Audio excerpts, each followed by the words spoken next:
Hey, don't take my word for it. You can ask a kindergarten kid to confirm this for you. But I've been saying our species is devolving, but here's some signs that we might be not devolving. So, if, for example, there'd be an international resolution everybody would agree to that war is bad, peace is good, and therefore economies that rely heavily on killing products, whether it's like killing one person at a time, or many people or groups or neighborhoods, is that if they don't want to go bankrupt, stopping that right away is they can phase it out. For example, they would then have international rules for how much profit they can make in this industry to see over time if they want to stay in it. And that these profits would go down as they take responsibilities of also removing weapons from the world, including landmines and other things that they might have delivered decades ago and now that are in the hands of who knows who in whatever part of the world that it didn't start in. So that would be a sign we're not devolving as a species. Now, another thing is that you might say, well, hey, how are we supposed to bring peace with less? And again, this is what you got to ask this say, kid from kindergarten is, to end bullying, you don't kind of make the teacher bully the bully. And then when the teacher is bullying too many kids, then get the principal to bully the teachers. Kindergarten would say, because they haven't been brainwashed in any militaries at that point. I would hope not. I mean, there might be some parts of the world where they might be, and that again is something that's pretty crazy.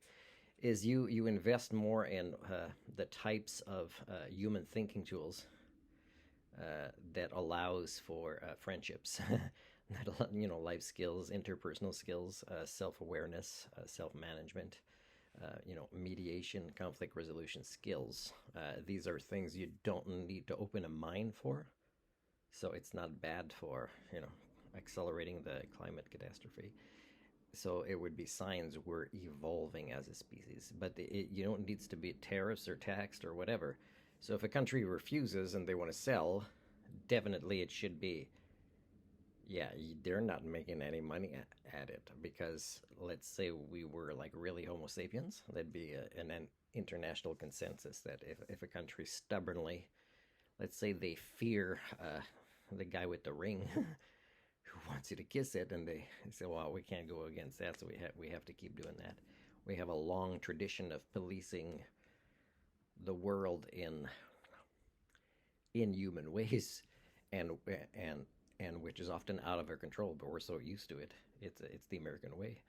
Then we can't partake in that international peace treaty right now. Then of course make ways that you tariff or tax the hell out of it, that really it can't be done. It can be done that it succeeds. And the other thing is, of course, is put a lot of money in broken families, in amputees, in cleaning up the land, in rewriting the history books that were rewritten wrong. And just say, well, these were the countries that were the villains of history, because as we evolve, we'll find out, hey, even the ones we thought were the heroes or the good guys, turns out they had other options, and the quicker they would have acted upon these aggressions, the more these options would have worked before. Military deterrence, the sign of a caveman with a bigger stick type of mental illness, is not related to the definitions of sentience and sapience. So if we do this, people will have no choice to get out of that industry, and therefore focus on other things where war is not part of geopolitics. You can't also give weapons away without selling them for profit, and hold a country hostage through a geopolitical influence either. Just in case you guys didn't know, that's also bad. You can ask a kindergarten kid about this.